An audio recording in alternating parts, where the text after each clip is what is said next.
dang bees thing broke. Yep. We are live. No, already. Damn. We got a puppy crawling up between her legs. Yep. Evening, everybody. How you guys doing? Welcome back to Grumpy Acres. It's time for our Tuesday night live. You're probably going to hear some beeping because Yoda's got a little controller. We decided to use a training collar on the puppy. She's getting to that point where she needs it. And you tell them about the collar you got. It's kind of cool. Oh, yeah. It's really neat. I'm going to warn her one more time. She's not down. There we go. So this is a remote spray dog training collar. I don't know if you want to get that. Can't really see it. And what it uses is citronella. And so there's the citronella canister, and you just fill it up and you can warn them. There's a low beep and a high beep. And then you can do a low shoot of citronella or a high shoot of citronella. I wasn't sure if it was going to work or not. My dad told me about it. Their vet recommended it. And I wasn't too sure about it. I went ahead and ordered it anyway because Dad swore by it. And sure enough, like immediately. So Indiana Mike just showed up. Hi, Indiana Mike. And Starla's here. Hey, Starla. Terminator and Hippocrates Gardens here. Starla, I got the biggest laugh out of you today. Why are you laughing at Starla? Oh. She sent me a package and I had been checking the mailbox and I was trying to figure out what was going on. And anyway, things happen. It did not arrive. Let's just put it that way. We have our moments. Well, it arrived, but at the wrong location. Starla says her cousin from freesteading or from Iowa just joined freesteading. Please send her a message of welcome. Ah, welcome. Bring her around to the right way of thinking. Yeah. Our way. Katie Joe. Katie Joe, I'll look her up. If you guys find Katie Joe on there, say hi and yeah. invite her in. Yeah, for sure. So we had a kind of a busy week. We got a lot we got a lot done. I wouldn't say we got a lot accomplished, but we got stuff done. No, I would say we got a lot accomplished. What did you get accomplished? Zap her. What do you think? Well, don't tell me, tell them. So freeze drying. That's what I've been doing. Still? Are you kidding me? So ooh, she just citronella'd me. That's right. So really funny, interesting thing happened. A friend of mine, she got ticked off. Like she's been in business and she can like literally create a business in a heartbeat. She's a very astute businesswoman. And somebody ticked her off. And small town politics. So hey, Cindy.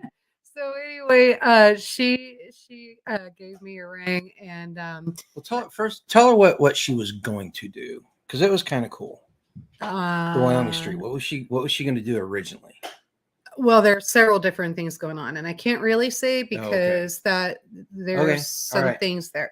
But so she also has been doing some stuff with the Historical Society in that town, and they were talking about the farmers market that they have.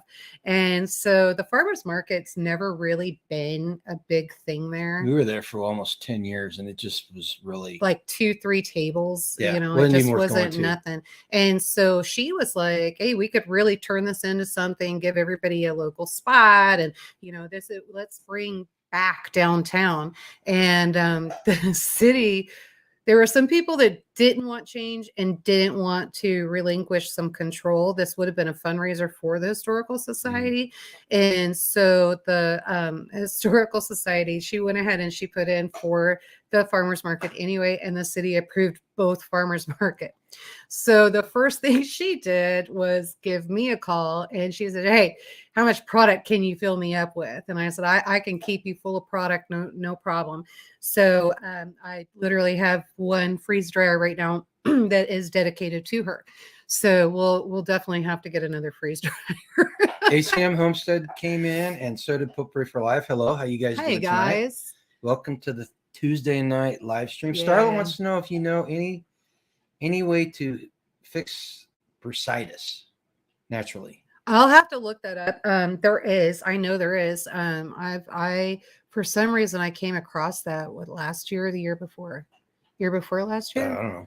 And so I'll get into my encyclopedia and find out. But there's for sure there's a way. There's a way to naturally fix everything. This is not so I don't this is the most frustrating thing because the government has just gotten us so full of having to take medication and having to take all of this crap. And while they're poisonous through our food. Yep. And so, but there's always a way. So I'll do some digging. Let me go get a notebook so I can write that down. Speaking of the pharmaceutical thing, did you guys see Woody Harrelson's intro to Saturday Night Live? Was it this weekend or last weekend when he called out the pharmaceutical companies? Oh my gosh! When you get done here, go look it up. There's shorts made out about it, but go look up what he said on YouTube and watch his monologue because it was fantastic. It was delivered perfectly. Rescue, how you guys doing down there in Texas?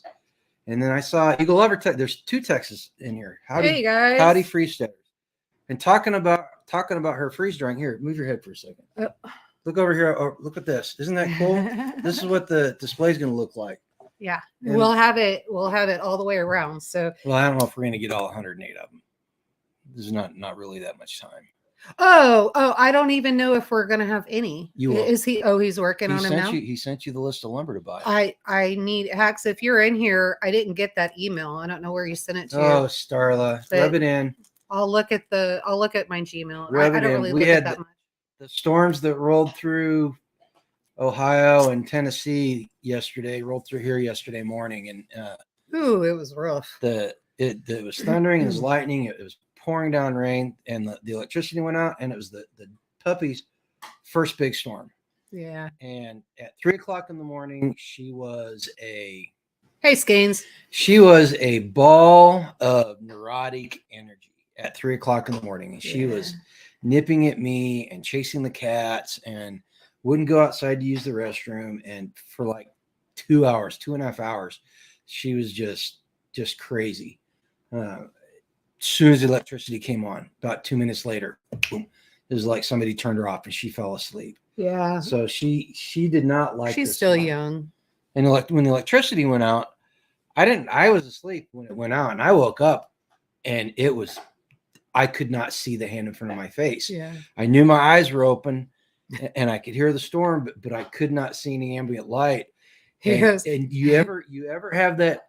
You ever have that instance when panic is just right on the verge of setting in? Whenever you're just like, I had to get up and open the shades. Well, I got up and found my way to the bathroom door and got the door open. And then I could see the ambient light coming in through the window. But she's got these blackout curtains. They're not blackout curtains. It's just dark. Well, we're out in the middle of nowhere. It was so dark that when electricity was out, and those curtains were shut and the doors were shut, I could not see anything. He's like, "Are you awake?" And I'm like, "Yes, barely." He's like, "I can't see." I thought I was blind for a second. Or I was beginning to think I was blind. Yeah, and then we had the office computer failed. Did you take that to work and try to fix it? No, I'm bringing a CD home to fix. Okay, and then I borrowed 2. I have one roaster. I've got another one somewhere. You got to tell them why you borrowed the roasters. My neighbor showed up with 100 pounds of lard. Was it 100 pounds? It was 100 pounds. Chris, the neighbor. You guys missed, if you've been around for a while, you may have seen him on one of our live streams. Did I see Skanes Girl say they got 8 inches? Is that what I saw? I don't know what we got. It was pretty heavy. No, Starla said she got it. It was a gully washer because we've got a ton of erosion down the roads. And you say we got less. I'm not sure, but I would know if the water, the rain gauge, if the rain gauge wasn't laying on its side. So I picked it up and put it back up. Rickster, Jonathan, RN, Tiger 454, you guys showed up. Thank you very much. Hi, guys. We're having a good time. Homestead's in here. Who is? Crooked Little Homestead. She was the second one in. Starla was first and she was second. Sorry. So Starla knocked you off the Starla knocked you off the perch of being number one there, Terminator. I don't know why that's important, but anyway, so otherwise I would know. But yeah, he showed up with 100 pounds of lard, and I'm talking it filled up my double sink. He had a pig that he took to butcher. 780 pounds. The hanging weight. The hanging weight was 780 pounds. Yeah.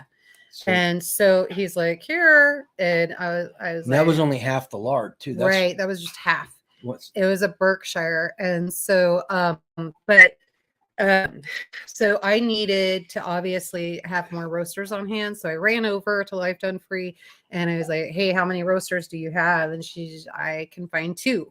And so I grabbed her roasters, and when the electricity went out, it fried one of the roasters. Yep.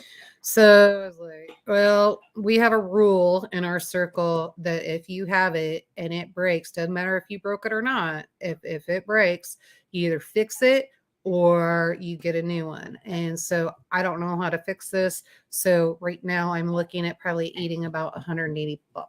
They got These expensive. used to be $35. I don't know what the hell. So I'm going to go to Topeka, and I guess I will look around and see what I can find, and hopefully not have to spend that much money, because ouch. Especially when G got underneath the house. And once he got underneath the house, we realized, oh damn, there's a lot more money that needs to go into this house than what we thought. Saturday I was working on the bathroom and opened up the floor like I said I would. Got down there, started bracing underneath the joists, and come to find out there's all kinds of termite damage.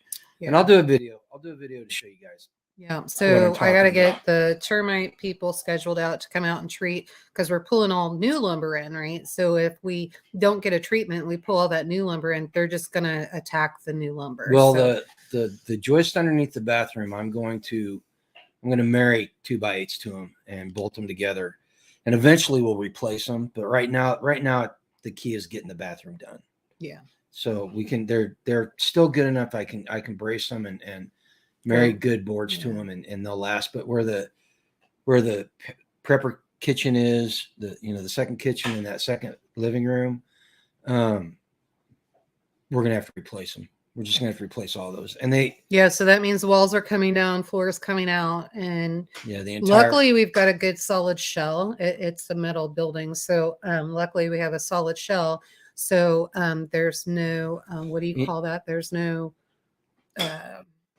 integrity lost in the structure. And there's no load bearing walls. There's no load bearing walls. So we'll pull all that stuff out. Mike says he got a roaster at $30 at Goodwill. I mean, I'll look anywhere. I gotta get a day where I have time to go into the city and look and search. But yeah, Scan's, you're right. The termites, and in retrospect, we were thinking about it, and we had some insects in here that looked like termites. I was like, are those termites? And she was like, no, I don't know what those are. And they were termites. Yeah, they ended up being termites last year. So we should have treated last year. Done it last year. It's not gonna make any difference to the damage that's already done. Right. But just it's frustrating. And then when they built the house, so it's, how wide is the house? 30 feet? I have no idea. 40 feet maybe.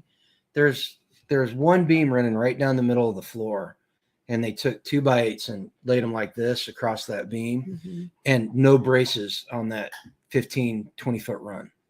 And so naturally they're going to sag. It's frustrating. Oh, sweet eagle lover. She's putting moringa in, and the 10-foot one is putting on limbs. Nice. Great. Now, which one's the moringa? Remember the moringa we moved over from Pleasant Hill that went into shock and died? No. I remember the moringa seeds that I ordered and split with B? Nope. Okay, then you won't know. That's it. It's got moringa powder, which the moringa powder has more vitamins.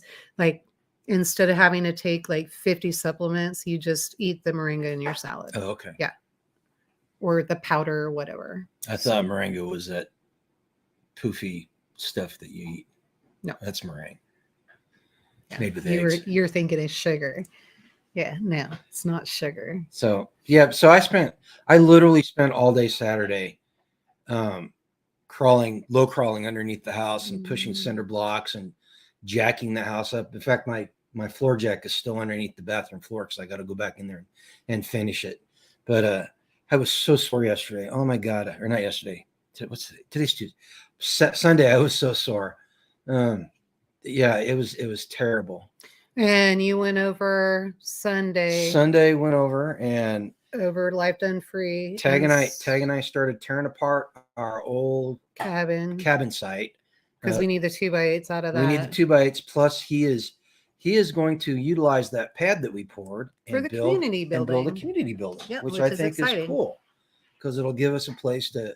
If we go visit over at Tag and we got a large group of people, it's going to have a kitchen in it, and so it's going to be very interesting. It's going to be a nice project. I'm sure that he'll document it like he always does. So it'll be interesting seeing how it goes up and all that. Starla, so I'm noticing the comments in here. That's why I put my glasses back on. Selenium. You need to get some selenium, and you need to make sure that you start taking that. That'll keep you. I'm not saying you're not absolutely going to get sick. I suffer from allergies all the time, and I get sick from time to time because of that in my sinuses. But the selenium will keep away the can I say it? It'll keep away the COVID. And so selenium, vitamin D, and NAC.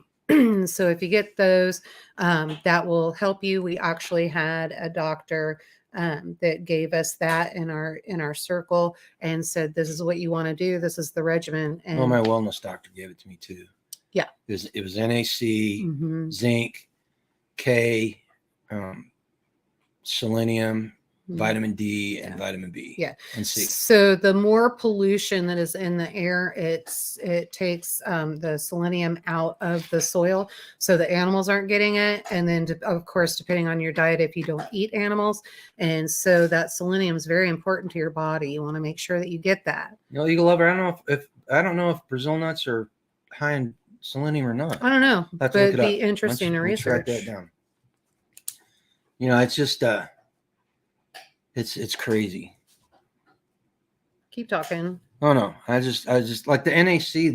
I can never remember what it is. It's a nucleic acid is what it is, but it was a prescription drug, and then in the early 70s they took it off of Schedule 1 and made it over the counter. And then last year when they figured out that it was keeping people from getting sick, they started talking about making it prescription again. And it's the only drug that anybody can think of since the FDA started that they said they took it off Schedule 1 and then decided they want to put it back on. Yeah. So there's just a lot of that stuff. And so that's what I'm saying, naturally, we just have to make sure that we're getting the right medicine. And so not sure where they're going with the wormwood. The only thing I could think of with the wormwood, you forget about being sick, right? You want to be careful with the wormwood and very, very low doses. So wormwood can either pretty much get you stoned, right? So you'll be seeing things, or it can help you. So that needs to be used in moderation, and you need to know exactly how much you need. Like the animals, they know exactly how much they need, and they just go peck as they need it. Because it's a natural, it gets rid of the parasites. It's a natural dewormer. And so not sure where that's going, maybe because it's parasitic, I don't know. But yeah, cul-de-sac D3. And what's funny is I take D every morning with my supplements, but I'm outside enough, especially in the summertime. I can't see how it's doing me any more good than the amount of time I'm spending outside. Right. Seriously, just the amount of sunshine. We get a kick-ass tan. I don't really tan that well anymore. I do.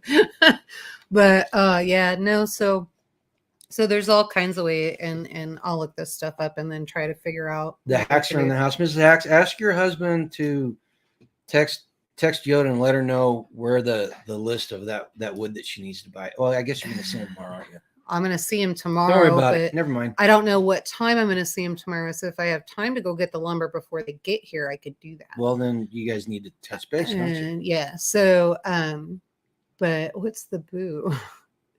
That's Ghost. Oh, hey. Ghost of Sambu. Hey, Ghost. And so. In Virginia. Well, Virginia is the one I caught. And I was like, what? And so, so. Very strange people in chat. No, they're lovely people. Stop it. And so Ghost, I am so excited over this t-shirt and sweatshirt business that you're getting started. You have no idea. I even told Life Done Free about it, and the prices that you were kind of looking at and what you were selling them at now. We're all interested. So let me know. Keep me updated on that. If you want our logo, some ideas of t-shirts that we want, we'll send those over. We'll give you every opportunity. So just let us know, because that's what community is about. Keep the money in the community. Yep. And so we will definitely do that. And I wouldn't mind, obviously, we wouldn't have time for self-reliance, but I wouldn't mind getting some t-shirts for festivals. Yeah, we got several really big festivals that we're signing up for. We're looking at. I'm waiting Then you for don't want to bury him. He's doing the North Carolina get together too. So yeah, but that's coming up soon. The Okie Homestead Festival is in June. And then we are definitely in for Ozarks homesteading. Yeah, and we'll be at the Ozark Homestead Festival in August. Yeah. And do we know the date specifically? No, I can look it up real quick. But so that's going to be a fun one. That's going to be the biggest one we've done, because it's 4,500 people they're expecting there. Yeah, something like that. It's in Marshfield, Missouri, sometime in August. Yeah, which is going to be hot and muggy. That's okay. It's fine. And so we're used to it. But somebody from up north might not be used to it, but we're used to it. I kind of like it. I'm not going to lie. It feels good to sweat. Hacks thinks I'm creepy. Mrs. What? Hacks. It does. When did you start thinking that? When we moved here. No. That's a new one. When I had to get in the dirt.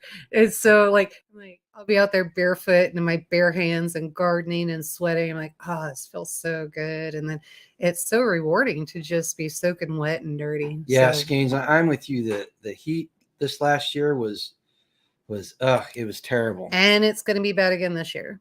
So. Starlet says June 2nd and 3rd for the. Well, that's the Oklahoma. We're not in that one yet. So I'm waiting to hear from them. And then the only thing I'm waiting for from Ozarks is the invoice. She's supposed to send me an invoice at some point. Well, somebody in the Real Grumpy Acres email, something from Oklahoma came today. Did you check it? I have it up right now. I didn't see it. Oh, maybe I need to refresh. I'll refresh it. So that may be the invoice. So we'll get that done. So we will definitely be there. You guys come see us. We'd love to see you. It's going to be fantastic. There's going to be, Living Traditions is going to be speaking. Travis is going to be speaking. There's a whole bunch. And Dr. and I can't remember his last name. Oh, it's so Barry? Terrible. No, not Dr. Barry. The bee guy. He spoke at Doug and Stacy's Off Grid with Doug and Stacy. I don't remember. And he also teaches. So all the beehives and all of that, he's speaking and doing that. So it's going to be a great one. I wouldn't miss that. They're going to be doing how to bake bread and all kinds of stuff. Jonathan said his purple sweet potatoes aren't coming up, but the rest of them are going crazy. Dr. Leo. Dr. Leo, that's it. Yep. And so I wonder why they're not coming up. That's weird. Oh, but I don't bury those all at once either. So because I do the strips and then I plant the strips. So, and I think, Jonathan, didn't you bury the whole potato? It may take a while. So yeah, the Ozarks, August 25th. Thanks, Renee. Yeah. So we'll be out there and we'd love to see you guys. I think we're out on the lawn because everything else was sold out, which is fine. So come search for us. They have different areas. Oh. There's commercial vendors and all of that stuff. And we're out on the lawn. So, which is fine. And so we'll be out there. And we'll out there where they stick all the amateurs. I don't think so. I think it's just whether or not you want to pay for AC or if you're okay sitting in the heat. And hey, we're homesteaders. We're okay sitting in the heat. No big deal. Oh, Jonathan said that the other slips were saved over winter. The purples just went in the dirt, so they're just getting started. Oh, okay. Okay, fair enough. Hippocrates Garden said, out of curiosity, looked up the data. We've received 19.2 inches of rain since January 1st. Wow. At this rate, I'm going to need to build an ark. We were talking about it this last weekend. Too much more rain like this, and the mud's going to be bottomless here. it's Yeah. not going to dry out until Mhm. literally June, which is going to blow because I use the skid loader for so much around here. Tomatoes are going to go in late. Yeah. Which is not a big deal. I just need the insulation and wood out of my greenhouse and I can get that started. So we'll get that going and do all of that. So, but we're getting up on times right now. Look who just showed up. Hey guys. Oh my gosh, you guys. Lynn and Wayne are in here from Australia. Thank you guys. And it was so great seeing your video. So exciting. And Aria's in here too. Hey Aria. So Aria is my second cousin, first removed. I don't know how that my dad knows how that works, but my cousin's daughter. And they're so sweet. Well, Aria, you guys get some rain too. I remember that flood, that 100-year flood. So Aria's a homesteader. Yes, she is. Yep. She's a homesteader too. So she knows that she's living the life. She's a homesteader that fights bears. Yeah, she's out there fighting bears. So, but yeah, so I don't know. It's going to be one of those years. So we just have to adapt, right? Okay. And speaking of all the rain, we kind of welcome it. And why is that? We took lambs to butcher last week. Yes, we did. We got them back today. Yep. Took them in Thursday. And I took the two biggest lambs that were over a year old. Yep. And tell them how much they weighed. One was 47, one was 48. There were some other lambs that were also done on the same day. Those only weighed out at 30 pounds. So ours weighed out at 46, 47. Yeah. And so not exciting. Usually when we take lamb in, they're weighing anywhere between 86 and 126. Yeah. And so that was kind of a bummer. But we didn't, we got food in the freezer. The pasture out here is not as good as what we thought it was. Mm-hmm. So that's going to be a big project this year, is trying to rehab that land. And then it was bad. This last year was not a good year. Everybody's lands were small. Hey, Tammy, it's good to be busy. In fact, I was just telling Grumpy before we jumped on here, because I was finishing up the freeze-dried food that I had that I'd been behind on. And I said, well, I'm not working hard enough. And he goes, why is that? And I said, I'm catching up.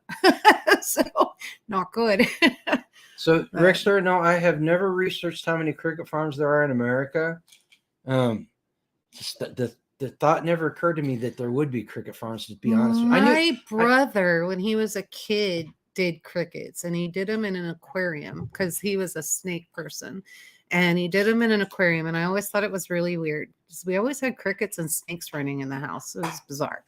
Nothing worse than going to your closet and finding 100 snakes in your shoes, because the snake got out and had babies in my bedroom. I could have killed them. Cul-de-sac wants to know if you've ever done avocados in the freeze dryer. I have not. That is one. I actually have avocado slices that are frozen in the freezer, and I was thinking about that. Is the fat content too high? That's what I don't know. So with that, what's going to happen is I would freeze dry that and then see what that moisture looks like when we do it, put it away, and then I'll have to check that once a year to see what the shelf life is on that. So, because from what I understand, I've never seen freeze-dried avocados, but I'm always up for a challenge. So, see, everybody's talking about the crickets being fishing bait, but Tammy brings it up. It's not for human eating. Yeah, no. Look, okay, you probably heard me say it before.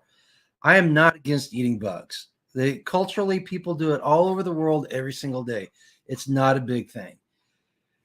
The problem arises when somebody tells me you will eat crickets. That's when I've got a problem with it. All right. So don't think I'm against eating bugs. In fact, I've eaten bugs. Spags, are you bragging? You bragsters. Who has 2 thumbs and has a case of products that will soon be awesome. We'll read the whole thing. No, who has 2 thumbs and has a case? He can't even. So basically what happened, Spags is putting together a really cool bug out bag, a get home bag. And he didn't say what it was. yeah, he did. He's done a couple of videos. So you can go over to Spags Unfiltered and look at his videos, and he'll kind of show you what he's doing. But he is featuring Homesteaders products. So I did a bunch of freeze-dried Skittles because he said, I can't think of any better comfort food to have inside there than Skittles. So I did a bunch of Skittles. You guys know from previous videos, that's how we got some of the new packaging that we did and labels. And it looks like it's doing pretty good. So I'm excited. But yeah, you guys and these bugs. Barry says the problem with bugs is the parasites. I imagine cooked and dried properly is safe. You cook anything properly, it's safe. All right. Still doesn't mean I want to eat it. So, but and we do eat bugs. You got to admit. In your rice, you get those weevils. Oh, and the FDA. People are cooking for you. They're not cleaning that food, right? No, the FDA, whenever they're putting the food guidelines together, there's an acceptable level of bugs in your food. So what is that at Grumpy Acres Homesteading? Oh, wait, I didn't even know that there was a Grumpy Acres Homesteading. That's mentioning us. Homesteading family did avocados in their freeze dryer. Oh, they did? Yeah, Homesteading family did. So I take it they turned out okay then. Oh, a Homesteading family. Yeah. Okay. All right. Okay, I'll try it. Do we know what the shelf life is on that though? Did they check that out? I don't know. I'd like to know. Yeah. So you can freeze dry anything, but where the problem comes in, you have to figure out what that shelf life is. And so there's some candies that, yeah, you can freeze dry them, but the shelf life is not very good on them. So you have to make sure. So Scanes Grill and HG are talking back and forth about rain catchment. Uh-huh. That is one of the big projects we're going to get done this year. Yep. Is getting the rain catchment on here, because this is the second storm in a row that we've missed. And I've watched all this water. I noticed you have the IBC totes out. Yeah, I got one. It's the only one I got right now. Did you get with tag to get some more? No, not yet. Gotta get the one in place. But just watching all that rain roll off makes you want to cry. And then the pasture, the enclosure where the goats are and the sheep, it all runs down to this one spot. And it was wet enough last year, even without the rain. Aria's got to go to dinner. It was wet enough down there, even without the rain. See you in 5 minutes, Aria. I buried the skid loader up to the hubs in the mud over there. So it's going to be a good place to build a little pond, a little retention pond. Oh, nice. So it's not going to be very big. It's only be about 15 feet wide, but it'll be enough that when it rains, it'll fill up and it'll help hydrate the land. Right. Good. HG, I really, really suggest the Verge Permaculture Essential Rainwater Harvesting Course. Write that down. What is that? Right there. Verge Permaculture Essential Rainwater Harvesting Course. Keep talking. Oh, I am. I'm just watching what you're writing. I just, the rainwater catchment. If you guys aren't doing it on your houses or your buildings, yeah, you need to start doing it. It's really simple to do. Matt and Gabby from Homesteading for a Living actually sell little rain barrel kits. It's got the spigot and all the attachments for making a rain barrel out of those blue barrels. You can do it really, really easy over Saturday afternoon. You get 55 gallons of water saved up, and that's keeps your garden watered. Keeps the garden bed watered. We used it at the old place. We only had one on there because the rest of them ran down into the sewer pond or the frog pond. But we had one, and I think there was one year it ran empty once. It was one of the 350 gallon IBC totes, and one year it went dry twice. It was always really pretty full. But the rest of the time, and I used it almost exclusively unless I was in a hurry to water the goats and the sheep, because I gravity fed the line right into the trough and everything. So it's a good way to cut down on your expenses and all that. In fact, I got the calculation so you can figure out exactly how much rain you catch off your roof every time it rains. So you can figure out how much you need on it. Which ours is going to change because there's 2 houses here: the chicken coop, the feed turkey, shed. The feed shed, the outbuilding. We got to figure out how we can do. I don't know if you the Quonset There's hut, gotta I'm be a not way. sure how to do it. Here you go. HG or anything under like is barely worth considering 1 inch of rain on 1,000 square foot equals 623 gallons. Mhm. Yeah. Oh yeah. The overflow was always going. Mhm. The goal is here, since at the old house I really couldn't do it because the way the rain catchment was set up, there wasn't any garden bed near it. But around here, all the rain catchment, I can run that overflow into the garden bed, put a French drain underneath the garden bed, and have it water it. Cul-de-sac says she likes the aesthetics of whiskey barrels for the rain barrel. It almost looks decorative and looks like just something for the garden. Doesn't attract too much attention. Yeah, Out here, we don't really worry about the attention. Everybody in our community nobody is cares like, about nobody aesthetics. cares, yeah, and everybody's like-minded, so we don't really have to worry about that here. So we're probably in one of the safest spots we could be. Tammy's been watering her garden and flowers and her chickens with barrel water Mhm. for 3 years. Yeah, nice, great. Yep. Yeah, so we'll get that, and then you need to work on the side by side. We got to get that going so we can get a tank on it so I can water. Yeah, that's another, because we're gonna have more garden way out. the starter on the side by side is still giving me fits. So it hasn't ran since November timeframe. Oh, when did we do it?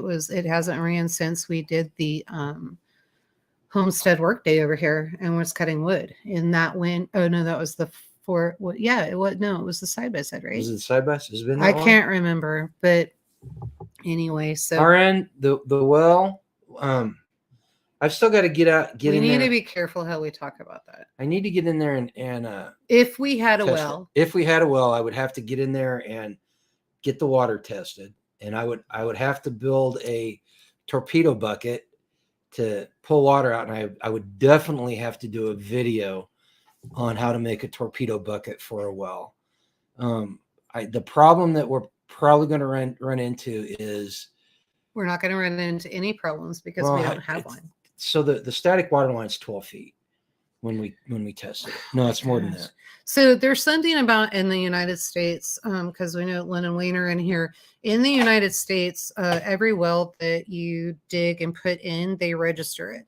So part of registering it, the government knows exactly where they are, and they can and have, and in this area they have, because there's a community well, an old one, just down on the corner of the street and of the road, and they can come and seize your water rights.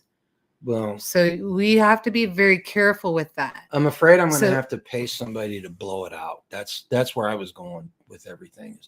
It was open. It was open for how many years? 20 years, maybe. I don't know. I don't think you should be talking about this. I think RN could email you and you guys could talk about it. You know, they never mind. Anyway, we'll just drop it because somebody's getting upset about it. I'm not upset. You're getting worked up. It's like, would you ready to go to war? Yeah, I've been ready. Okay. I don't care anymore. All right. Then I honestly, folks, I do not care anymore. Okay. I'm tired of it. Okay. You know, I wouldn't be sitting here in front of this people telling my business if you're telling a lot of business. No, the well thing's not a big deal. Okay. They're going to know, the county's going to know about it. It's not something you can keep secret. They don't. Okay, so we got Oak Terminator says she has a creek and a swamp on her property. They have swamps up in Canada? Yeah, remember how many swamps are in New Hampshire? She's just hop, skip, and a jump. Remember all the bogs? All the marshes and everything down in the bottom of the valleys? Did we go look at those? It's been so long. Yeah, you couldn't miss them. I saw them in North Carolina. No. Huh. Interesting. Yeah. Oh no, we were up there in the White Mountains, and they got bogs all over the place. Yeah. Saw a moose standing up to his belly in water in one. Huh. We saw that together, or you saw that? No, we saw it. We were up there. See, yeah, just tired of tiptoeing. I mean, okay, so talking about the well is not a big offset thing for me, you know. Yeah. I don't know. We have a lot of choices to make this year. There's a lot of big things happening. There's a lot of things going on. Um, so if you guys caught Life Done Freeze Live, you know that there's a production company that wants to come in. It kind of opens everything up to the community. Um, there's pros and cons of it, and we want to be transparent, and we want to show everybody this is how you do it, and we're not crazy. You're not crazy for wanting to do it. This is how you do it. This is how you build community. This is how you get everything set so that you don't have so that you're starving the beast and you don't have anything laying on top of you, right? So we want to do that, but we want to be really careful how we do that. You guys do me a favor in chat. Put up a 1, just hit 1 if you guys watched Tag and B's live stream the other night. When they do that, Sunday? Yes, it was Sunday. They did it Sunday. Or was it Saturday? No, it was Sunday. Yeah, that's right. I just got back. Yeah. So just hit a 1 if you watch their live stream.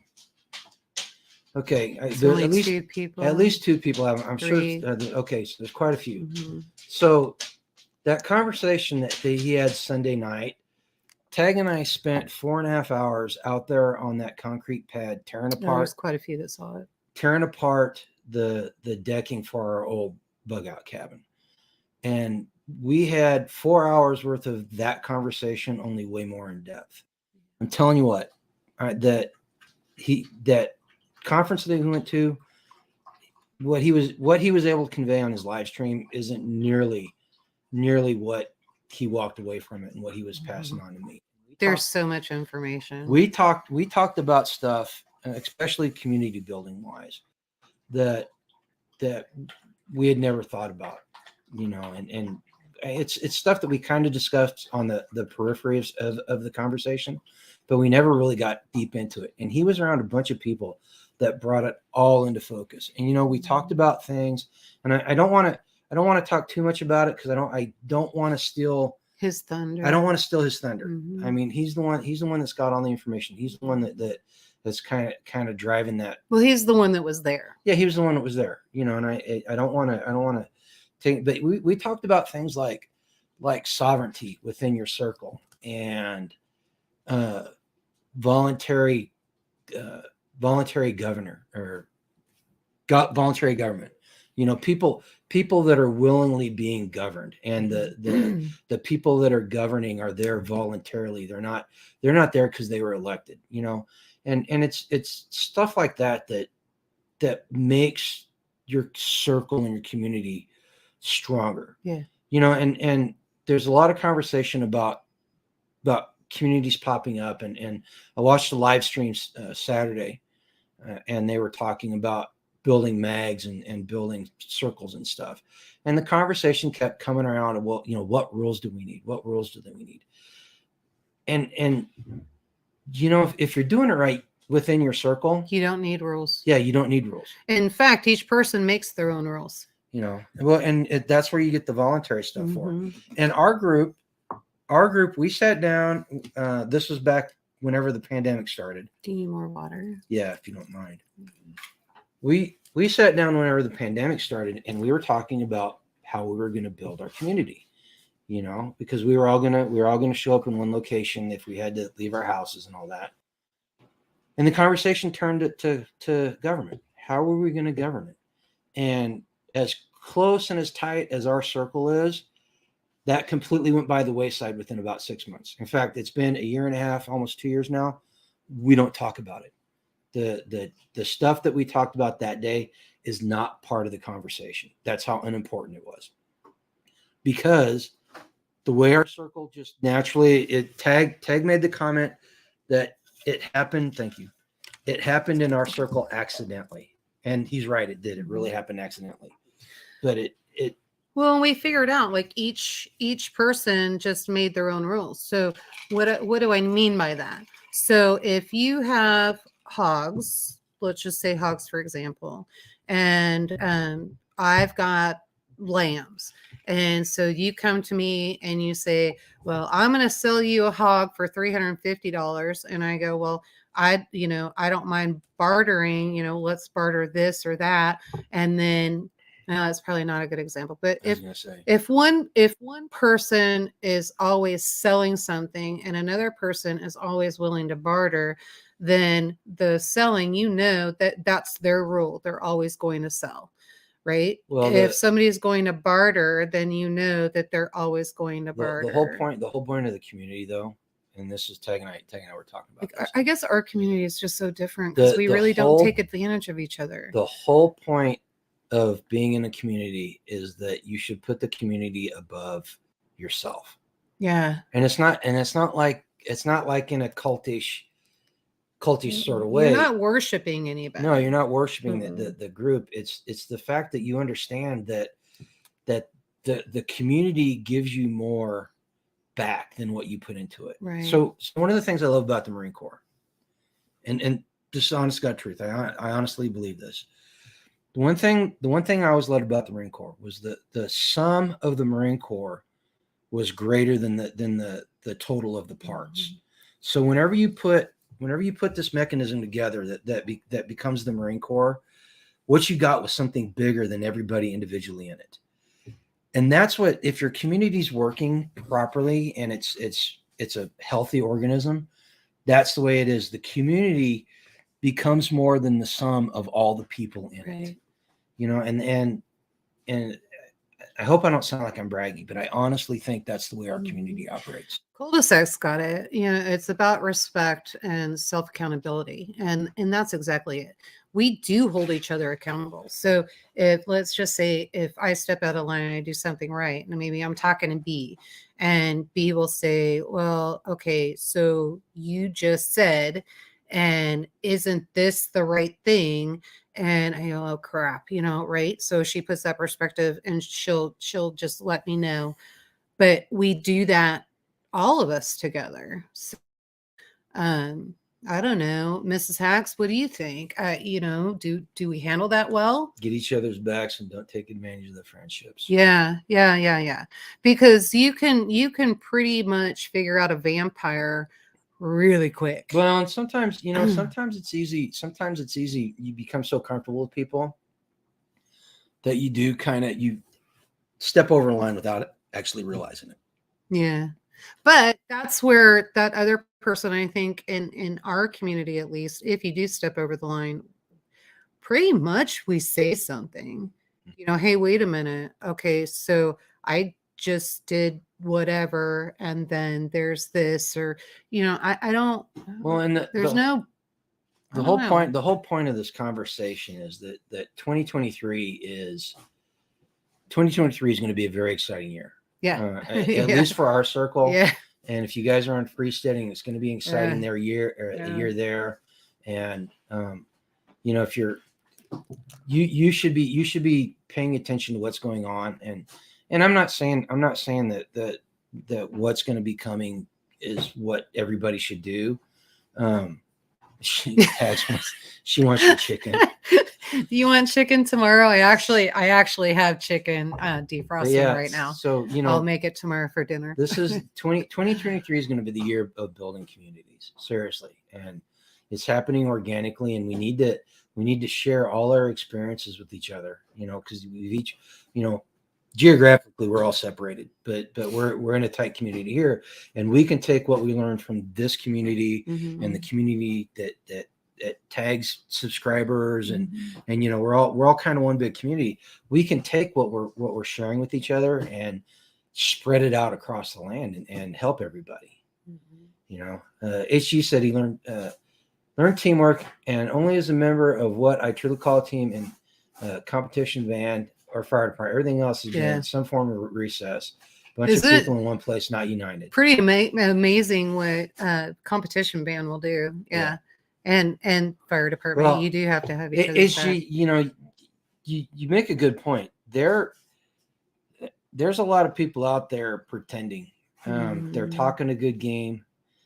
Yeah, 2023 will be a big adventure area, especially if you guys come visit. Yeah. Somebody wants Skittles. But a lot of people out there talking a good game, but are they doing it? Right. You know, they'll be known by their fruits. I mean, Right. how truthful a statement is that? Which is actually a really another very good reason to develop the communities, because then you guys get close with each other and you really see what everybody's doing. And yeah, everybody's on. So in our circle, everybody's on the same goal path, wouldn't you say? But everybody does a little bit different, right? So Mhm. we're all at different pay levels and income levels and that kind of thing. And so, but that doesn't really matter. We still, everybody gets along. We all, not to say you're always going to have your problems where you just go, oh my gosh, but they're not deal breakers. They're not game changers. And I don't even know where I was going with that, but I just, we have to, so this brings figure out the longer you're friends with people and the more they're in your community, the faster they are going to reveal to you who they actually are. So this brings us to something I was thinking about. This whole conversation about building community and how we're perceived. Okay, you guys ever seen those videos or anything where they, the person scrunches their chin down and the camera's shot from a really low angle and it makes them have a triple chin, which is exactly why I wear a beard, because I don't want you guys to see my double chin. But that's another story. But they do that. Is there one under there? They No. do that. They tuck their chin in and they show it like this, and the camera comes up and they lift their chin up, and they've got these beautiful jaw lines, and they're very, very attractive people. And the whole point of those videos is the way you perceive something. So you look at it from one angle and it looks bad, but you come up to a different angle and you're looking at it in a different light and it looks better, which is 100% true. That's a perfect thing. The way you perceive something is how you're going to judge it. But on the backside, what they never talk about is, to make that video, that person is looking down and they're tucking their chin up and they are presenting a certain look to the public. They're showing a certain face to people. Like they're doing that on purpose.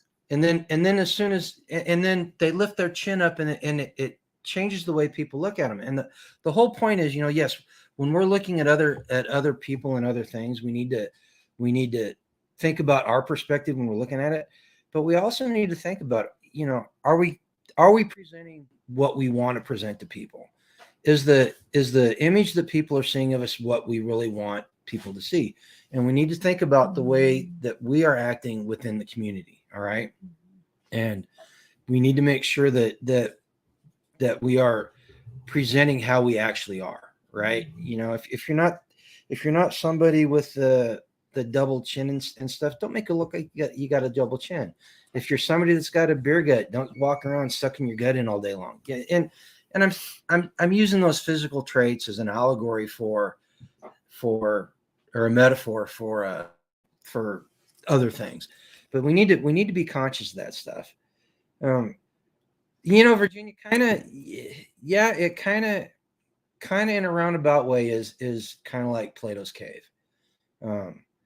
Hey, Jason. Kentucky. Yeah. You want to have a good conversation about Plato's cave? Talk to Mr. and Mrs. Hacks, because they're before they renamed their property, they were calling themselves Plato Cave, thanks to Billy Bond. Billy Bond's actually the one that came up with it. But talk to them. They've got some really good insight on the Plato's Cave allegory. Starla, Let's Starla. Stop it. Get out of here. That's not true. She said there are homesteading channels that are complete fakers. You're the one rather large the one that started about it. There's a few. There's a my few. foot fetish video. Who, what? Me putting my boots on. Oh. There's an OnlyFans page out there. I could probably make some money. Oh, jeez. Those boots is kind of weird after wearing those muck shoes for so many years. These things fit completely different. And like I told somebody in the comments for that video, it's different but not bad. You know what I mean? It's just it's gonna it's going to take me a little while to get used to because I'm a creature of habit.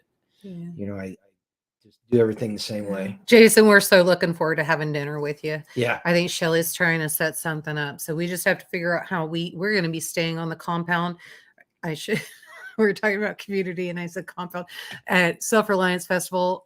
So we will be staying there. That is a compound. They call it a compound. All right. So we'll be staying on the compound. So we just have to figure out what time the gate closes and all that. Or maybe we just do something at our tent and I'll cook for everybody. Hey, Jonathan, as far as those boots, they run true to size, but I honestly can't tell if they run a little big or not. Like I said, well, you're losing weight though. Yeah, but that's not going to affect my feet. It does affect your feet. So I literally went from a size 9 and now I'm down to an 8. Well, then maybe I should have It does affect. You should have measured your feet. Maybe I should have got 11 and a half. Yeah.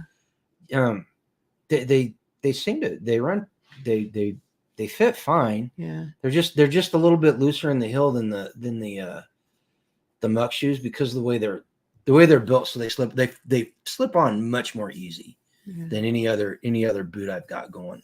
Jason, we're still trying to figure out when we're going to roll out on Friday. So we may actually have to leave a little bit earlier than what we thought. We thought we were going to leave at 5 a.m. to get there by 5. It's an 11.5-hour drive. But Hacks, that's with gas stops and everything. But Hacks has to set up for the flea market and he can start setting up at 3. So we may have to leave at like 3 a.m. I know. It's just going to be a long day. You're just going to be going to bed. Yeah. It's like I'm literally going to crawl in the back seat and tell Patty, close your eyes. They're driving with us. Hacks is driving with us. So, and I'll just sleep. But you and Darren will be wide awake. So cul-de-sac asked, so there are gates that close at Self-Reliance in Camden, Tennessee. If you're camping, they shut the gates. I'm trying to remember what they did last spring. It was like 9 o'clock because they were letting people get out and go eat dinner. But you know that the guy running the gate, you don't want to keep him there all night long, right? So they have to be respectful. Yeah, we have to be respectful. So they do shut the gates and they are locked. As far as camping there, I would not be too concerned about your safety. In fact, You're probably in one of the safest places that you weekend, could be. except for maybe James Yeager's compound, which is only about 30 minutes away. It's probably one of the safest places in Tennessee. Yeah, honestly. Oh, cul-de-sac. Sorry. Yeah, I'm talking about Self-Reliance Festival, and so right, not Midwest Preparedness. Oh no, we're Festival. talking about Self-Reliance, which is in Camden, Tennessee. And yes, at the Midwest Preparedness Festival, there are gates to the campground, and they do. So you'll want to make sure when the gates open. I think last time we couldn't get the gates open until 4 o'clock, right? On the first day. First day, you know, but they shut them every night, so there's not people driving through. But you know But again, you're like in the most safest place you could be. Yeah, I would not be too terribly worried. In fact, I would. You're gonna have like Barry's in here. I mean, you got fire department, police department, ex-military. I mean, you're safe. Yeah, I wouldn't worry about it. I would say, in fact, out of all the years that we went, that one time with the there was just one time. Yeah, just in all the years, just one time, and it was a fluke thing. Yeah, and there were some issues, and it's so sad what ended up happening. Yeah, and it did not happen. It did not happen at the festival. It happened after. It happened after the fact, and so there was just a lot going on with that particular person, but it's all good. Yeah, and there were people that oversaw. Yes, and made sure that it was taken care of immediately, so there was no problems, but. Yeah, so all good. 53 hours from SR the Ricks there. Well, come on. That's only 3 days. 3 days? 53 hours? You can do it. I think I know. I've heard where you live, but I'm having a hard time putting my finger on it. 53 hours, I'm guessing California? Mm-hmm. No? Further than that. I drove from Yuma to Kansas City in 23. You were a kid And and I you was were on- speeding. and I took a bunch of Dexatrim. Right. Yeah, no. Hey, it was the 80s, folks. I can say stuff like that without you guys judging me because it's the 80s. Northern Utah. Okay, yeah, that's quite a haul. But they had somebody Northern from Utah. Oh, that's right. Rick they had Circus, you're somebody up there from you're out there by our daughter. they I forgot had about that. somebody from Washington State. Testimona was out there from the either Seattle or Portland area. She drove out there, and she loved it so much. She moved to Tennessee. She loved it out there so much. And she's been if you don't watch her Testimona, she's a musician, and quite honestly, I'm not a fan of the genre of music she does, but she's very talented, and she's very involved in the freedom community out there. Okay, so Manny, that beeping sound you hear is the dog's collar, and Manny's barking at it. So if you hear him barking in the background, even further. So yeah, but I don't know. I heard my crooked little homestead is going to be getting a passport and coming back and forth, start seeing everybody. Oh yeah, we may have to just kidnap her and keep her here. Her and her husband. I need somebody to help me do wood. Yep. You got to get that back bedroom done. I need somebody to build it. Once it's built, I can finish it. So, but yeah, no, I don't know. Anyway, well, we completely got off track on everything we were going to talk about, but no, it's all good. Yeah. So we talked about this perspective. Okay, the other thing I wanted to talk about tonight, it's a Second Amendment thing. The state of California and the state of Illinois have both put forward bills in their state houses to outlaw body armor, the purchase of new body armor or the sale thereof. If you've got it, they both have grandfather clauses. But think about it. Think about this. They are okay. If you put yourself in the anti-gun crowd shoes, it makes sense attacking guns. I'm not saying they're right. I'm not saying it's logical. I'm not saying there's anything proper about it. What I'm saying is if you put yourself in their shoes, it makes sense. Now, with these bills, they are proposing laws to make it so law-abiding citizens cannot purchase something to wear to keep from being shot. Okay, how much sense does that make? Now, we are the government. We are here to save you. Now, if you go back and there's two channels that I want you guys to go look at, and I'll put them in the description after we're done here. The first one is the Armed Scholar. He's a lawyer, and he does a really good job of explaining the laws. He breaks it down into layman's terms, and he's on top of all these latest cases and everything. And the other one is Copper Jacket TV. And they do a pretty good job of ferreting out all these laws that are trying to be passed and talking about the court cases. But they both at the same time had a video where they talked about how the Second Amendment speaks to arms, right? And if you look up the definition of arms whenever the Second Amendment was written, arms not only meant offensive weapons, but it also meant defensive weapons, which technically armor falls into a defensive weapon category.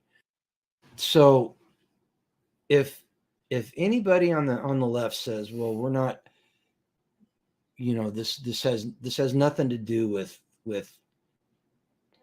how do I put this? I have such a hard time even putting it into words because it's so illogical at this point. We want to protect you by taking away the means of defending yourself against a bad guy and protecting yourself against a bad guy. So how exactly are you helping me by taking away things? I understand where I'm coming from on this. So this is a mess. I know it's just crazy, but you hear about stuff like that, and you get on YouTube and you hear there's huge amount of hair on fire postings, content out there about the butt stocks or the pistol braces and the bump stocks, and every single anti-gun thing that's happened within the last year has just been blown over the top with the way people talk about it, the way people react to it. Here's something I want you to think about whenever you're seeing all this stuff. In the country right now, the gun laws are more favorable to gun owners now than they have been since the 1980s. Seriously, the amount of states that have constitutional carry, the amount of states that do reciprocal concealed carry, the amount of anti-gun laws that are being overturned is astronomical. And the landscape for the Second Amendment out there is way better than what the gun community is presenting. And I'm not saying that to tell you not to be vigilant and not to be involved. What I'm trying to tell you is, don't let it get you down, and don't let it. Hey, Lucky. What? Do what? I was waving at Lucky Day. Oh. Don't let it affect you so much that you become knee-jerk reactionary to everything that happens. All right. So yes, we need to be vigilant. We need to watch these things. We need to be involved. You should be writing. If you're in Illinois or California, I don't know how much good it will do you, but you should be calling your state reps. You should just be getting the hell out. Everybody, that reminds me. Let me finish my thought. Sorry. Then I'll talk. I'll say. All right. Everybody else that doesn't live in those states, you should also be doing that. Okay, you guys want to see something funny? Talking about getting out of California and Illinois. The Babylon Bee posted a video. I think it was today. Well, today's when I saw it. But you have to go find it. They did a parody of California Dreamin' that they called California Fleeing, and you got to watch it. It's a pretty funny. The lyrics on it are pretty funny. I can imagine. It's just HG says, just wait for someone to claim privacy fencing and door locks or assault something. Some kind of ist. Well, you know what, HG, they've already done that. They have. They've already done that. Yep. If you want a wall on your border, you're racist. Seriously. Or you're a classist, or you're whatever they decide is the bad word for the day. So yes, they have already decided that walls are bad things and locks are bad things. Unless it's on their community, then it's okay. And farmland's a bad thing because they all need to go to solar panels. So we can make sure that we feed all of our farmland to the electric company. It's a mess. Yeah. It's a mess. She's doing good. She's fine. You guys, I'm telling you, so this, usually we put the puppy outside, but I'm telling you, this collar, put that up there because now we've got new people in there. But that collar working with the citronella refill, this is great. She's doing fantastic. And I haven't had to spray her. I sprayed her at first in the first video, but now she sees me waving. She's waving the box. She's watching her wave that box, and it's like, "What are you in a zappy?" Right? So, but it works great. I really recommend it. Yeah, this is good. Yeah, the sucky part is it made in China, but it's good. Yeah, California. Just the way it was the last time we were there, just was not what it was like when we were there when we first met 30 years ago. Yeah. Let's see, Jonathan. Locks are only okay when they're keeping guns out of reach. That's what the left says. Yeah, no. Why would you want to keep a gun out of reach? Seriously, and I have this conversation all the time because I'm amazed at people, and even conservative channels that they're other YouTubers and stuff like that think that I'm stupid and I'm crazy because we don't lock up our guns. Well, let me tell you what, we have never. Our kids, we do lock up our guns. Well, but not the essentials, the ones that, we need a shotgun or a rifle immediately. Those are here. We have our sidearms. Everything else is locked up, but we have a way to protect ourselves. And I hear people all the time, they're like, but the kids are going to get into that, and this is going to happen, and that's going to happen. And, you're the most reason that kids are killing other kids and shooting themselves. No, I'm not. You know why? Because I beat my kids' butts if they touched a gun. My parents beat my butt if I touched a gun. They still get mad at me because they're adults, and when we go shooting, I make them recite the firearm safety rules. They can shoot on my range. And our sons are police officers. So Rick's from California, from San Diego. That's where we met. We met there in 1990. Yeah. 91. 90. Was it 90? Yeah, because you went over to went to the the Gulf, and yeah. So yeah, so the Rickster, I don't know. Rickster, I don't know. We could have been running some of the. No, we were running in different circles. I was a terrible Starla, kid. you know, if you want to keep illegal people out of your property, then apparently that's a bad thing. You should open. You guys, Texas. I cannot even believe Texas is thinking about that. Come on. Got her though. Come on. Apologize. Kind of hard to potty train when you're on a live video. So, but we got her. So she got just in time. But anyway, so he caught it. But that's the only thing you gotta with this collar. You gotta like the smell of citronella because you can really smell it. That may have been a first on a live stream. Right. Sorry if I scared anybody. And you didn't scare anybody. So yeah, but no, I don't know. Quite quick enough. Okay, so Lucky Dame says if a kid still wants to get into them, then maybe look at why and what the bigger issue is exactly. Yeah. Really start looking at what's going on psychologically, what's happening. And so that's what needs to be corrected. So for sure. Tammy says, let's see, my children acted the same way when I took off my shoe. I don't know. I missed something. Well, you know what? Lucky Dame's right. Yeah. Yeah, it is. It's all psychological. So yeah, kind of crazy. Here comes G. He's got something to say for Lucky. Well, no, you're right. You know, our kids were on guns from the time they were very young, and they never, because they were around guns and they were not a mystery, they never wanted to mess with them. Right. Yeah, they wanted to shoot with them, but as far as playing with them, that was not a thing. You know. So, Lucy. Yeah, right there. If you take the mystery away from guns, the kids won't want them. Right. Exactly. Right. So Lucy says here in Canada, it's mandatory for guns, for your guns to have a trigger lock on them, put in gun cabinet, not around to carry a gun, around only only hunting season. Well, you know what? Welcome to communism. Well, it's coming.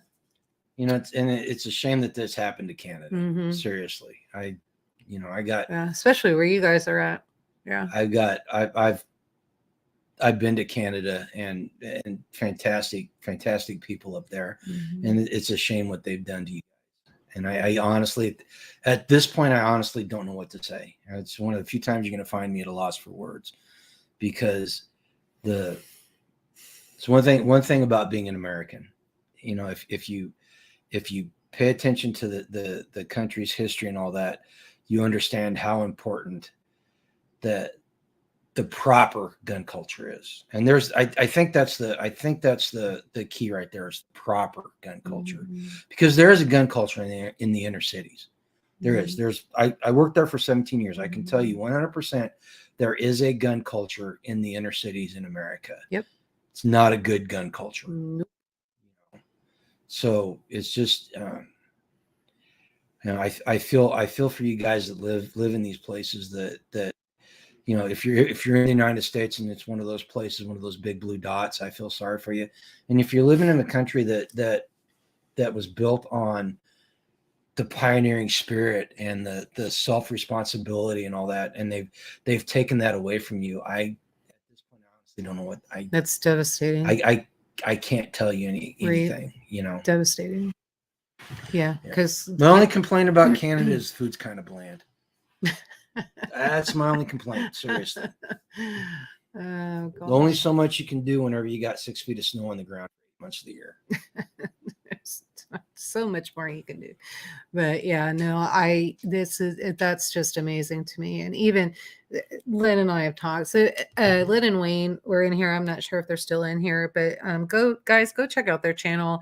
They're starting to come back and make some more videos, and Oh that's yeah, called I Homestead Oz. got a You comment will about his love last them. video. You got a comment about I his got last? a comment about Wayne's last the Crocs in the Bay video. Oh, I thought it was Yeah, funny. I got a I comment thought- and a half about that. I thought it was funny. No, it was a good But- video. It was a very good video. Yeah, Very. so- He laid it out there. He Yeah. was completely honest about what's going on Yeah. with them. You know, and Yeah, you pray, guys go check him out. I Homestead pray that Oz. he's feeling better. Seriously, Yeah. Wayne They're good people. He hurt and his so back, and caring. he's not been able to do the stuff that he Mhm. normally does. And Yeah. I can only imagine. I can only imagine what it's like, because it would be killing me. Yeah. You know? He's a hard worker. And so if you go look at their videos, and you'll see he's constantly in a project. So this is not hitting him well. So just go head over and support them a little bit. Let them know we sent you. So they're good people. Very, very good. She's my Christian sister. I love Lynn. Yeah. Cost me $90 to talk to her for a half an hour, but it's worth No, it. it cost me $90. Right.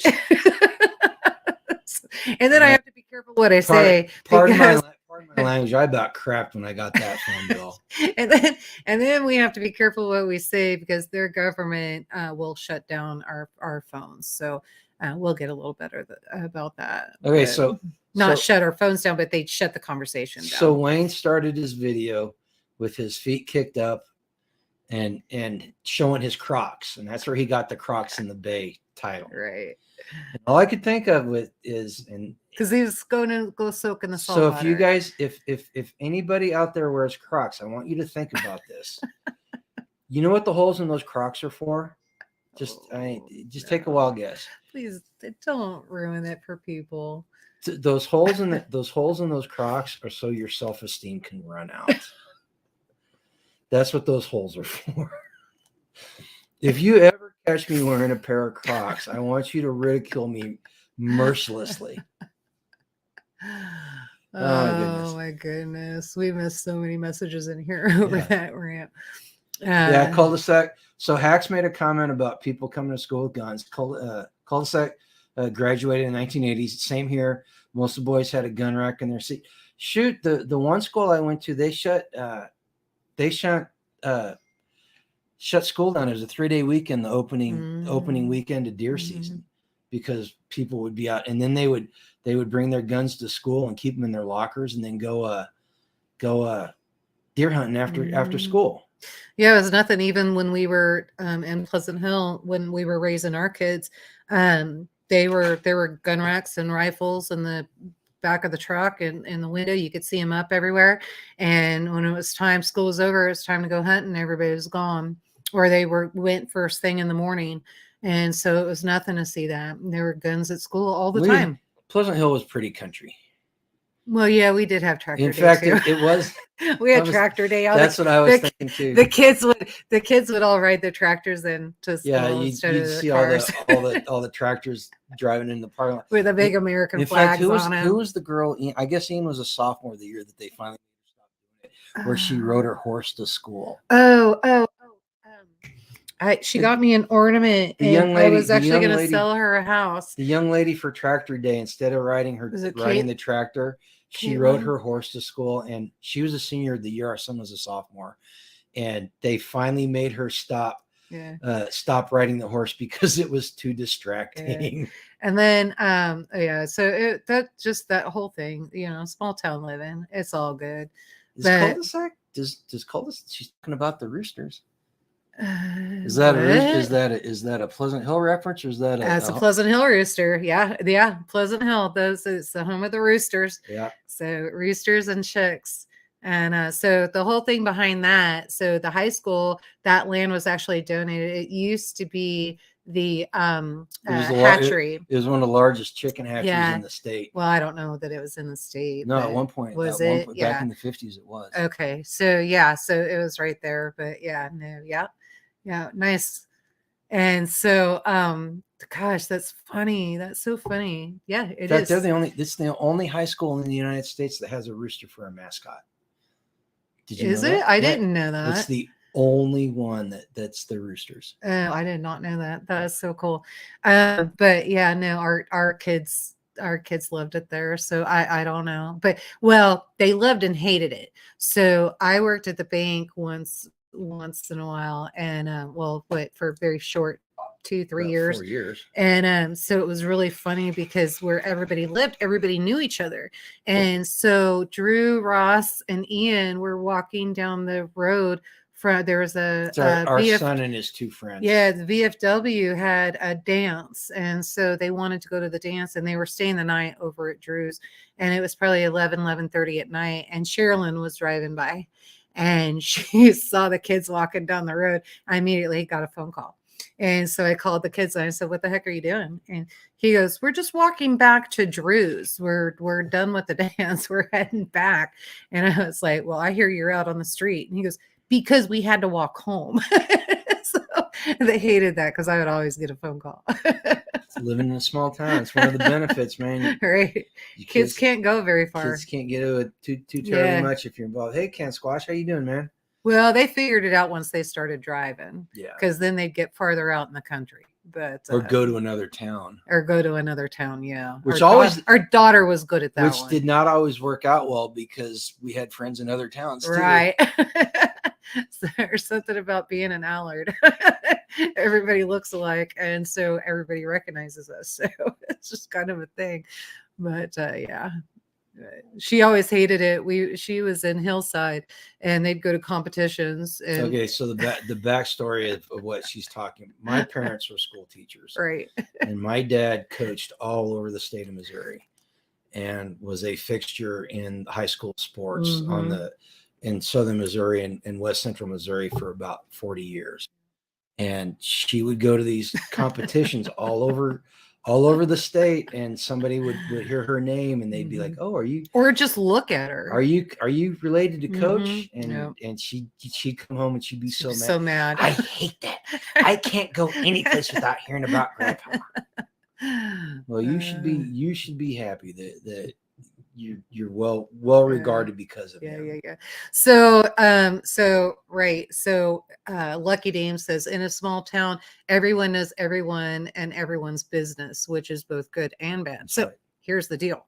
Can't talk bad about anybody. No, you can't swing a dead cat without hitting somebody that's related.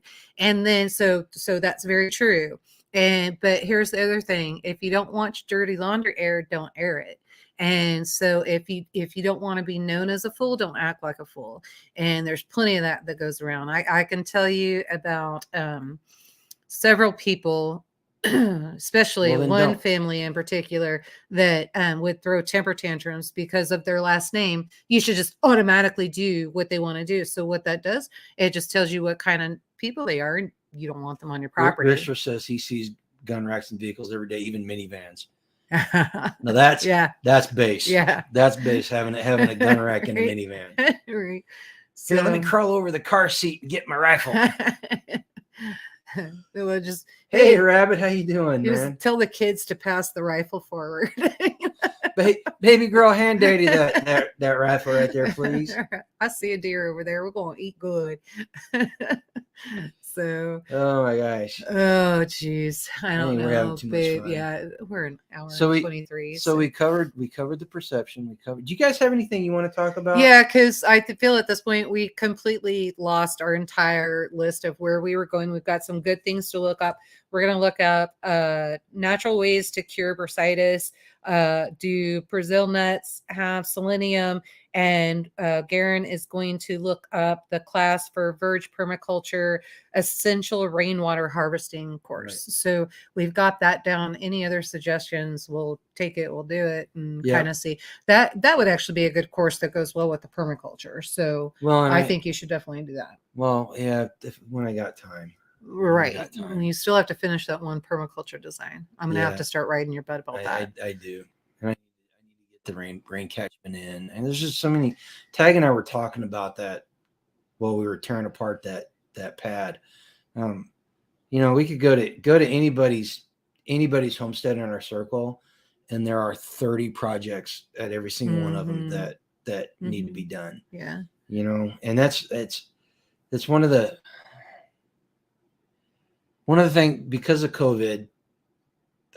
I'm gonna say that was the cause of it. That was the root, but it went Cause on. of what? Well, we did not get together as much as we should have, and we did not have as many work days as we should have. And No, I wouldn't say that was true. We're gonna remedy that. No, yeah, I wouldn't say that was true. I think let's just put it forward. It was not because of the COVID, because none of us were saying, oh, we're just gonna stay in our house and not do anything. No, stop. Okay. That's not what happened. What happened was we were all put at 11:45. And so when you're put at 11:45 and you have to take your infrastructure and you have to try to figure out how to move an entire farm and livestock, and then you have to figure out how to build a farm and get that stuff in, there's not a lot of time for that. Why were we put 11:45 in 2020? But don't blame it on COVID. Oh no, I'm not blaming it. I'm saying that's what started it. Right, because there's several different views on that. We could have not done it the way we did, and we could have worked more, but it just, and I think everybody's well. And Starla even asked, she goes, "Didn't you get an inspection on the house?" So no, Starla, we did not get an inspection at the house. We were at 11:45, and we needed to find a property because we needed to get out of the situation that we were in. So it didn't matter, even if the inspection said that was bad. Honestly, we'd have still bought it. Mm-hmm. And so we're taking the smack in the face and dealing with the consequences, and we're going to go rebuild it, and we're going to build it the way that we want it built, because frankly they didn't do a good job. No, they didn't. So we're just going to go do it the right way. And now that we saw what happened back there, once we get that done, we're probably going to get underneath this portion of the house, because this is actually two different houses that are put together. So we'll probably get under this portion of the house and figure out what's wrong underneath here. Oh yeah, you walk through this kitchen and it shakes. It vibrates. It doesn't help that you walk like an elephant. The bathroom back there that I spent the Saturday putting the braces underneath it is probably Mrs. Hack's 30. Heck, we got 50. It's probably that bathroom's probably sturdier than the rest of this house right now, just because, and even with the termite damage, just because I braced it so much. And you can walk in there and it doesn't move. But we have a roof over our head. Yep. We're in zero debt. Yep. Don't have anybody that can control us. We utility obviously we got to get we could do without that if we had to. We absolutely could. I'm glad you said that. Well, why? You're going to shut the electricity off? No, because you just stumbled onto the big secret that if everything goes south, we're going to be back in the 1880s, baby. All you have to do is get the inverter and the connections, and we have solar power. All you got to do is, if we don't have it in place, what you need to do. See, this is another project. If we don't get it in place, this is another project. For 2 years, I've been trying to get him to order the inverter and connectors. Maybe I just need to give a tag and I'll order them. Hey, if we have this, we can get our solar panels up. When we start working on the back of the house, it's big enough. I'll be able to put in a small bowling alley if I want. Yeah, we could. I could run it. I could run it down the hallway from the laundry room all the way down to the pantry. I could put a lane in. No, you can't, because that's where my processing kitchen is going. So those are all classes and all of that. That's not happening. So, but oh my gosh. Yeah, Tammy, for an inspection, and we have already spent way more than that due to bad inspection. Yeah, that happens a lot. A lot of inspectors are shady people. And so that's what we were trying to be very careful with, what inspectors that we used when I sold real estate, and I tried to have relationships with all of them, because I had one that was horrible, and unfortunately was our insurance guy, not the lady, not way before he did our house very well, because he did our house, but he did some other people's houses. If he did our house the way that he did theirs, there was like a lawsuit involved. There would have been some serious issues. It was bad. And so but anyway, so there was a lawsuit involved and all of that. So I learned my lesson. I had to be really, really careful with who I used and recommended. And that's the unfortunate part. You can either just say, okay, well, client, you have at it and you have to pick from your inspectors, or you can say, you can go in and then search for your own inspector, but here's an inspector that I've used several times and they seem to be really good. Yeah, HG, there's there's a lot more precious metals than silver and gold. That's one thing we learned the past 4 years. And yeah, rabbit, I'm learning about solar. It's and we've got Tag right down the road. Yeah. So yeah, we're he's good. taught me a lot. Now we have And to. Darren knows it too. Yeah. So we have to be really careful. But Darren will save us. Tag will cost us money. So not that he charges us, but Tag's like, get the best one. Just do it right. Do it right and do it the first time right. Tag's ideas will cost us money. Darren will help us save money on Right. Tag's expensive ideas. Right. That's the way it works. So, which is good. It's a good on both. It's a good symbiotic relationship, you know. So, and we've learned our lessons by not listening to both of them. Right. You know, so it's one of those things, you know. So Hacks, when you come tomorrow, if you will, I found the extra gears for my meat slicer. I for some reason I did not find the right door, but when I stopped looking for them, I found them. So anyway, I know where they're at right now. So if you don't mind, if you'll bring your tools and maybe please, I'll feed your wife chicken. Cul-de-sac says, with all the issues I have with my house, I'm getting lots of training for when SHTF. Right. Tag and I had that conversation about our bug out cabin. Because it was a 16-foot wide by 40-foot long. And I got it up. Missouri Wind and Solar, I've never heard of that. I was putting the trusses on before I finally got fed up with it, and then everything happened and we ended up moving. And I was telling him as we were tearing it apart, I said, you know, 2 years ago I would have been really pissed off about this because it was a waste of money, and there's a lot of OSB that got wasted, a lot of plywood that's going to get burned because it got weather damaged and everything.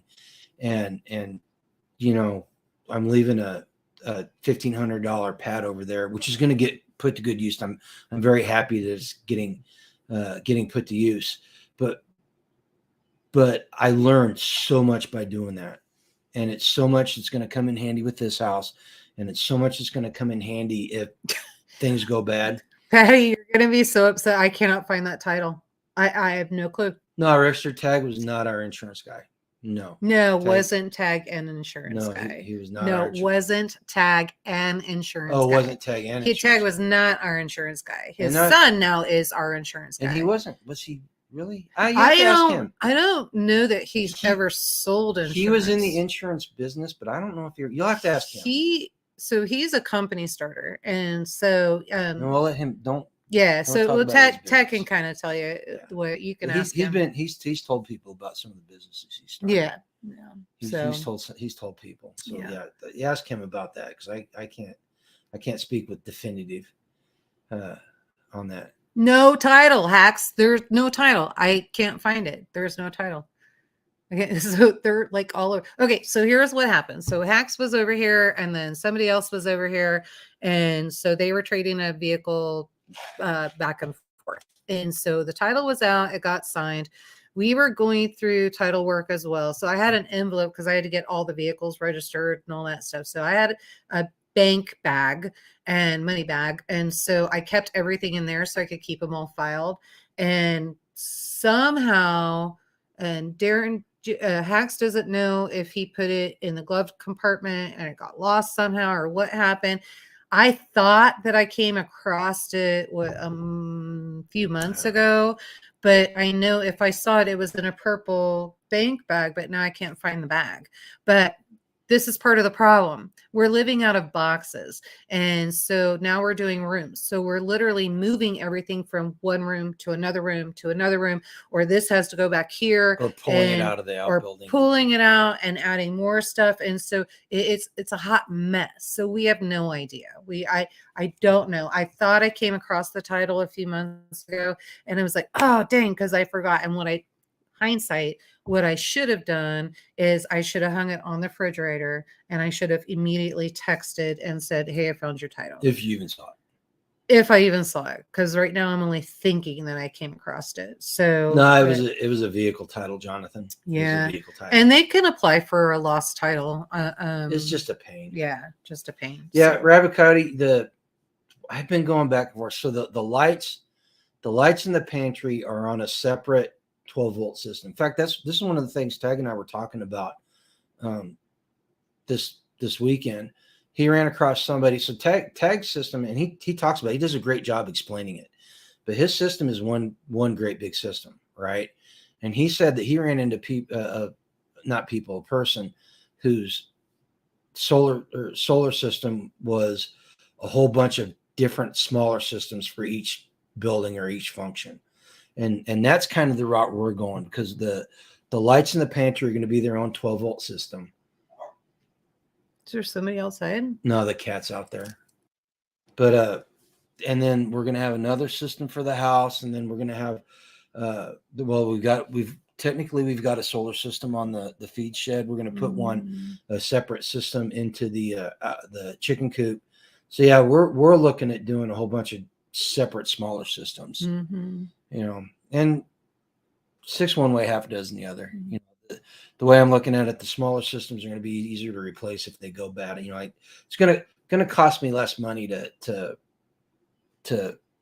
stack a second component for them. Yeah, we'll figure it out. So HG was in IT in the insurance industry.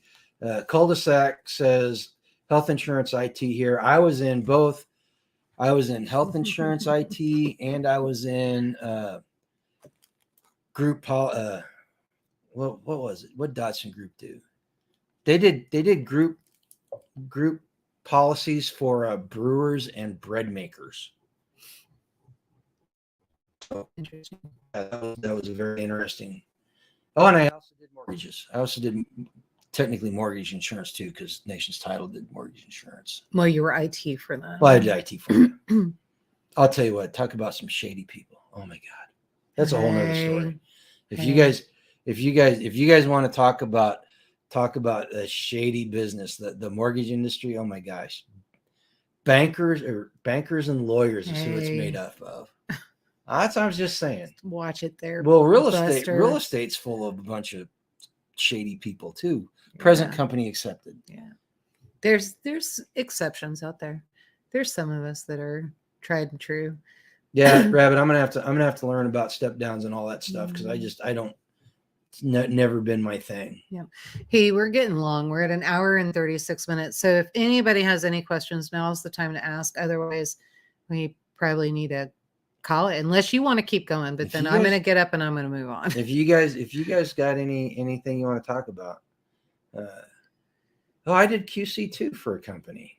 We went belly up, but that's a whole other story too.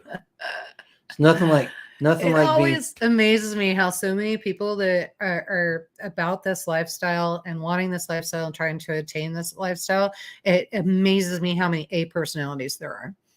Well, how many IT people? But I'll tell you what. But that makes you an A personality. I'll tell you what. Here's the deal. Like the engineer brain is amazing. Cul-de-sac and HG. You correct me if I'm wrong on this one. Lucky wants to see the puppy. I'll get up, but I'm going to go use the restroom first. So correct me if I'm wrong on this. Homesteading appeals to the IT person because there's a sense of structure built into the chaos of homesteading that's built into IT.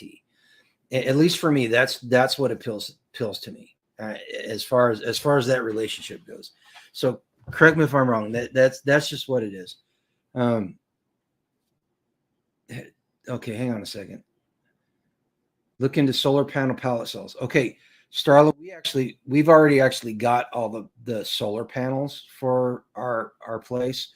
There was a company in Missouri that was doing missionary work in Indonesia, like the Indonesia area and in South America. And they were going into these remote communities and setting up solar systems so they had electricity and helping them build wells and stuff.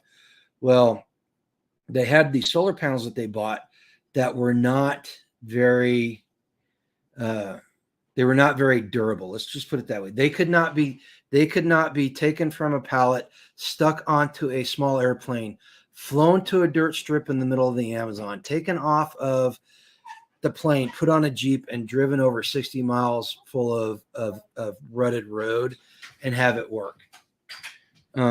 So they sold them all. And we got these solar panels at like 60% off. So we bought, between the group, about half a tags are these solar panels, and a bunch of other people bought them too. No, it was just 3 of us. Well, we bought 2 pallets full of these panels, and we got them at 60% off. It was awesome. And I think Rickster asked me, I will be 57 in July. Oh, There's the puppers. there's the monster. There's the puppers. Hey, I know. Say Lucky hi. Dame wanted to see ya. Can you say hi to Lucky? Huh? Say hi, Lucky Dame. No. Show him your collar. Go, I don't like this thing. It smells. We are lucky. I don't know if you missed it. We got her on the it's the most humane training collar, and it uses citronella, so she does not like it. Terminator said, "No, she's had a long day cutting wood." So whenever you come down, when you ever come down to Kansas to visit us, we got some. You have to show me how to cut wood. I will have a whole bunch. I will have a whole bunch set aside that you can show me. Starless is a pallet of 50 for $17.75 is actually a pretty good price. I think we paid. When it's some like 1,200. We paid 1,200. We paid 1,200 for all of it, though. Yeah. Was it? I don't know. Don't. It's been so long. Don't quote me on that. I have no idea. What are you doing? Anyway, that's right, Aria. That's the puppy. No, Bobby. Oh yeah. Oh, lucky name. She's getting big fast.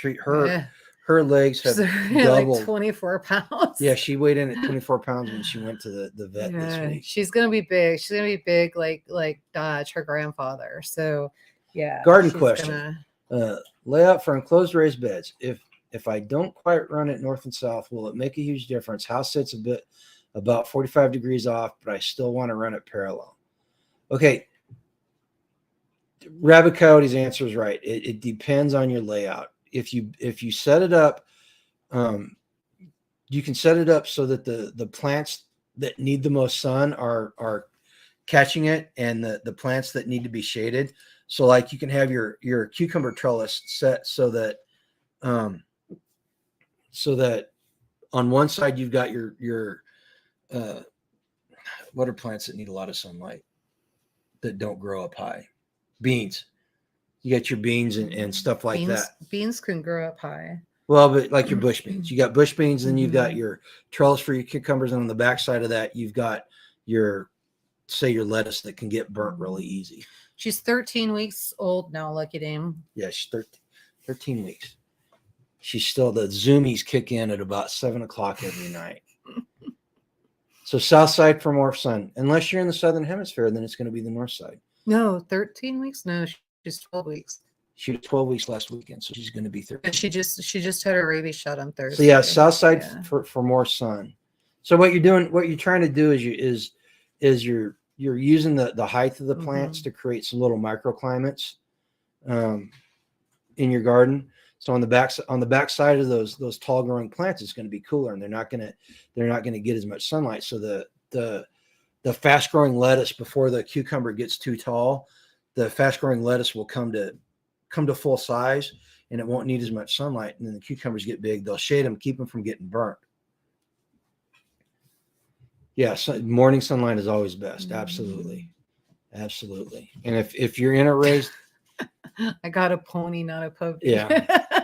No, she's not like she's not nearly going to be the biggest dog we had. We had a Great Dane. We had a Great Dane that weighed in at 190. And then we got livestock dogs we need to think about bringing on. So we'll have some pretty hefty dogs. Well, you should give it a try, Dorothy. It actually, I'm be honest with you, I was kind of skeptical, but it seems like it's working. Yeah, like right off the bat. Although it was insane. Yoda did spray me today. Well, you had your hand in the way. You should have let me train her. I was reaching down to get her off my leg, and you sprayed me. Had you just let me train her, you wouldn't have got sprayed. But it's citronella, so give me a break. So I smelled good when I was out. I was out cutting bamboo for fodder for the animals. I smelled really good. So all right, it is. We're going on an hour and 45. I got some stuff I got to do before getting to bed. Do you guys got anything less of importance you guys want to ask? If not, Angela, you got anything you want to? No, just everybody keep prepping, keep stacking. Time to get the gardens ready to go. Make sure you get enough food on your table, get enough food in the ground. Make sure grow some extra fodder if you got animals, and make sure that you got little treats here and there, because I got a feeling those are going to be a little short in the future. And if you can teach something, teach it. And We don't if you teach. can, if you can You- share something, share it. We share. We If you share can our show it, experience. definitely show it. And make sure you're just talking to people, answering questions. And you're absolutely right. Quit hiding. Just get out there. You're never going to build your community if you're hiding anyway. You're gonna, folks. You're gonna have to be a little bit evangelical about it. You're going to have to. And it's the only way we're going to fight for our freedom. And by being evangelical, you are putting yourself out there and you're opening yourself up. But there's no other way. There's absolutely no other way to build your community. Yep. Seriously. Yep. So gather your utensils, and until next time. So if you like the live streams, Thursday night we're doing another conflicted night. I do not have anybody lined up right now officially. So if you want in, if you want in, just email me. Say something to me if you see me in another live stream chat. Isn't there something about that too? You got a hold of the company Conflicted, and they may be tuning in on the channel when you guys are playing. Yeah, right? I thought it would be nice to talk to the guys that actually created the game. So I contacted them. I talked to one of the people that was one of the designers, and I told them that, hey, we're doing this Thursday. So if you want to see what we're doing, because they were cautious. You know, I'm sure they get a bunch of crazy people that contact them with all kinds of ideas. And so I was like, hey, here's my channel. We're doing it on Thursday, 7 p.m. Central. If you guys want to lurk, come and lurk and see what we're doing. I just thought it'd be really cool to have the guys get on there and talk about the game. Exactly. Actually, Lucky, that the Witch Doctor card is not in the deck we're going to be using. So yeah, and I'll talk about anybody. If you want to know what the Witch Doctor comments about, you got to show up Thursday night, because it's very integral to the whole surviving the apocalypse. Yep, it's a good one. Long story short, cul-de-sac Conflicted is a card game that presents you with moral and ethical scenarios at the end of the world. And great way to filter for community. Exactly. Great way. That's it in a nutshell. And if you show up Thursday night before we start playing, I will explain what's behind the game and how it can be used, and it can actually be a lot of fun. It actually is a lot of fun. It's a lot of fun. I have fun with it. We play it around the campfire at Midwest Preparedness Festival. We're going to take the cards with us to you guys want to do a cocktail hour and do we're going to do a cocktail hour Saturday night if we got a chance, and then we'll see if anybody wants to do Conflicted around the thing. Yes, the shoot him in the face game, absolutely. And you just lost the apocalypse, Jonathan. Yeah, you just lost the apocalypse. You lose. There's a whole, again, if you want to know the story behind that shoot him in the face comment, you have to show up Thursday night. I'm not going to explain it here. There's always somebody that the answer is solely shoot him in the face. So share this out. You know, if you know anybody that might find the channel enjoyable or anything we talk about here, share the video with them. Tell them to come visit us. Look, Rabbit is channeling Joe Biden. The thing. Come on, man. Absolutely. Cheers, Wayne and Lynn. We love you guys. Oh, He's man, been we're praying for you guys. With his Crocs. You leave him alone. Quit picking on him. Wayne, you're going to have to go back and watch the replay. About 3/4 of the way through, I explained what the holes in Crocs are for. They've been watching the whole time. No, he was in the lake. Do what? He just says cheers. He's been in the lake. Oh. he's been out relaxing. You remember, it's afternoon there. Oh no, it is. It is. Yeah. Oh my gosh, it is. Yep. Oh, I don't know. All right. Well, I've got to get back to work because now I've caught up on stuff, so I'm not working hard enough. And I need to make sure I go get some more. So guys, it was a pleasure. Until next time. Yep. Go live a life done free. Oh yeah, live a life done free. Yeah. Be better, as Spag says. Don't be sorry. Be better, and do a better job tomorrow than you did today. All right, folks, we are out of here. Bye, guys. Praying for you all. 3,